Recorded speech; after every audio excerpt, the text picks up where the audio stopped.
Today I'm going to show you how I went from this to this in just a few simple steps. This video is mainly just inspiration on how I did this. I don't have very detailed instructions, but it does show you the process of how I made this canopy. Let's get started. So I need to measure to figure out how big I want to make this canopy. And I do have some barriers here. I've got this air conditioner vent right here, and so I can't cover that clearly, so I'm gonna come right up to that, and then I'm gonna go, so my bed is 69 inches wide, and I made my box frames, my picture frame molding 82 inches. So I think I'm going to make my ceiling box 72 inches. That way I've got, actually maybe I'll go a little bit more. So I want my fabric to have a little bit of breathing room, not right up against the side of my bed here. So I think I'll add 3 inches on each side, so 6 inches onto 69, so that'll be 75 inches. I'm gonna make outside measurement. And then the depth of this is gonna be 20 inches.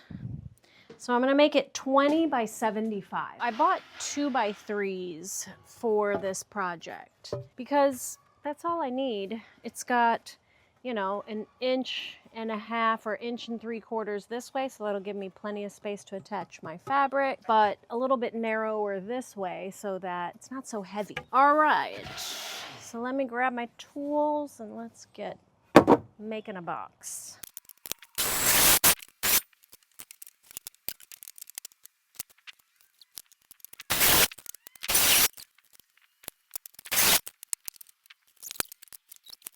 I don't have any pocket hole screws, so I'm going to attempt to just toenail in without using pocket holes. We'll see if it works. And I'm also going to put this on the ground because this is not level, so I need to make sure I'm getting these pieces level. I'm starting out with my face fabric, not my lining fabric.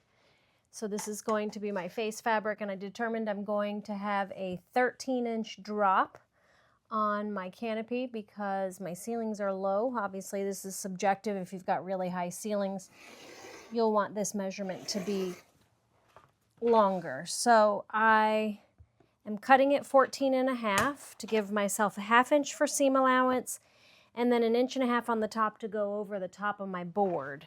So I'm cutting 3 lengths of this because I'm going to do a 36, and then the 2 outsides, which will be 20 a piece. Okay, so those are the 3 pieces for the outside. Now I need to cut my lining pieces.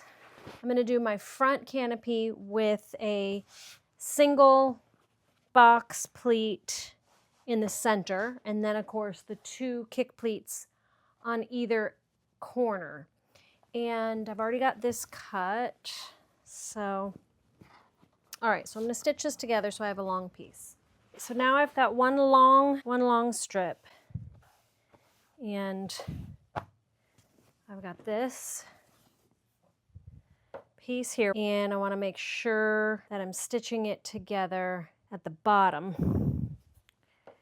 Okay. What I'm going to do is I'm going to even it up at the bottom. I'm going to do a 1/2 inch seam allowance. I'm going to pin this together because it's a really long run.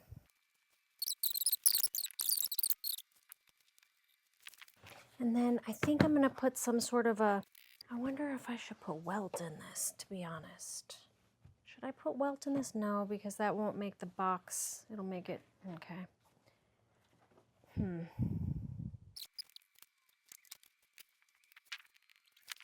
Okay, so I took out the welt from the welt cord and ironed it nice and flat, and I'm going to install it like this so that I'll have just a tiny flange here between the 2 halves, so it will look like that. Okay, so I'm going to continue to pin it in between the two halves, and then I'll stitch it in.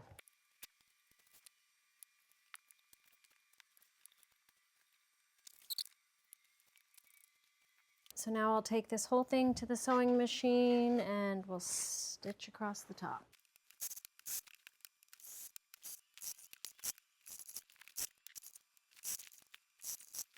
So it's sewn, and now I'm going to go press it open.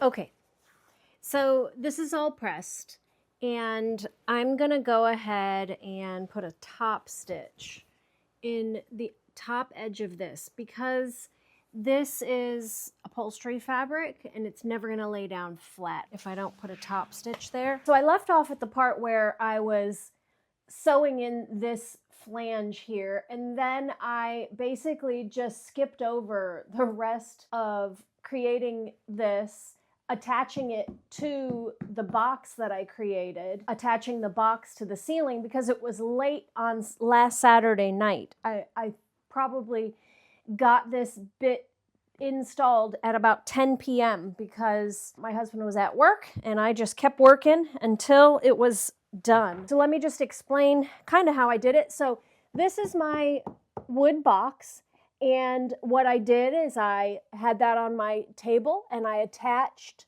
the fabric to the top of the box, making sure that all of this was nice and even and straight on the front of the box. In the middle here, I did do a box pleat where it was connected.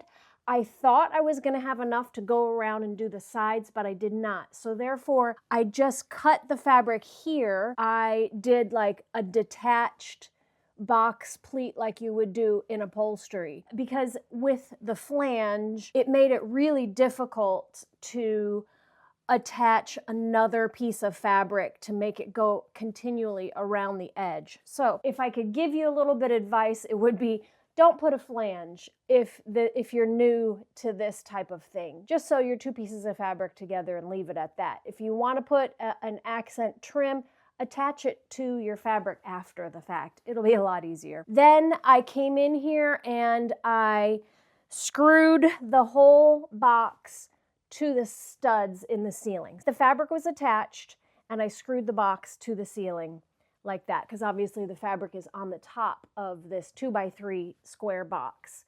And then I came in and attached the fabric underneath to this. And the way that I did that is I took this and I attached it to the ceiling, and then I brought this fabric around the front of the 2x3 and stapled it to the front, so that when this is dropped down, you don't see that at all. And then in the inside here, let me bring you in closer so you can see the fabric is attached to the front here, and clearly that staple kind of came out. I need to put another staple in right here to hold this up.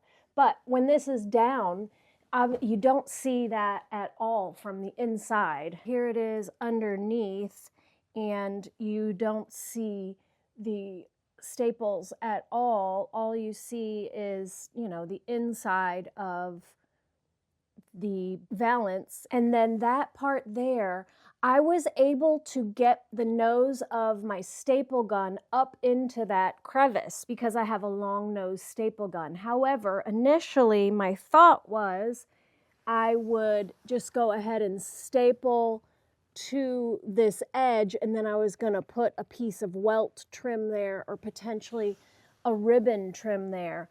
But because my long nose staple gun fit in there so nicely, I didn't have to do that. I can see that there's a couple spots I need to put a few more staples in, but that's how I handled that. And you can clearly see that I only made the drape to go just behind the headboard so that I could save myself a lot of fabric.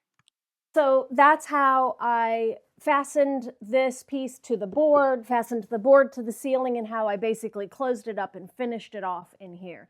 And it sounds difficult and like a lot of stuff to do, but it's actually pretty straightforward straightforward and pretty simple. It would be easier if you have two people to do this part. It was difficult for me. I had to go get my daughter out of bed in order to hold the box up against the ceiling with me so I could put the screws in to attach it to the studs. But as long as you find the studs, you can get away with 3 screws, one on each side and one in the center, and you're good to go. It's solid up there. Yeah, so on to the next part, sewing the side curtain panels. And I used a welt trim on the edge because I wanted it to relate to that trim up there. And let me show you how I did that. As for the side curtain panels, the first thing I did was sew a 3-inch double hem in the bottom of both the lining and the face fabric. So then I put them together right side to right side, and then I sandwiched the welt cording in between the 2 halves, pinned that in, and then sewed the whole thing together.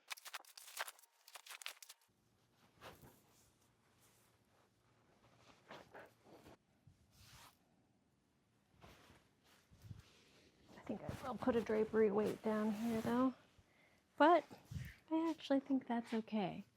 I don't mind that so much. I think it'll be pretty. Okay. Now to hang the drapery panels on either side. Once again, I thumbtacked my valance to the ceiling so that I would have a clear view of the 2x3 that is attached to the ceiling so that I could staple my curtain panel into that 2x3. And I made my curtain panels to be just an inch shorter than floor to ceiling so that I could attach the curtain panel just right underneath the ceiling, and then the curtain panels would be just a ½ inch above the floor. I wanted my panels to be just a little bit above the floor so they're not collecting dust. And what I did is I stapled the curtain panel at the front, I stapled one at the back, and then one at the middle, and then I just gathered up the fabric in between and stapled the gathers into my curtain panel to create the fullness on either side. This gathered piece here, I just sewed together, I think it's 4 widths, maybe 3 widths of fabric. This is 54 inches wide.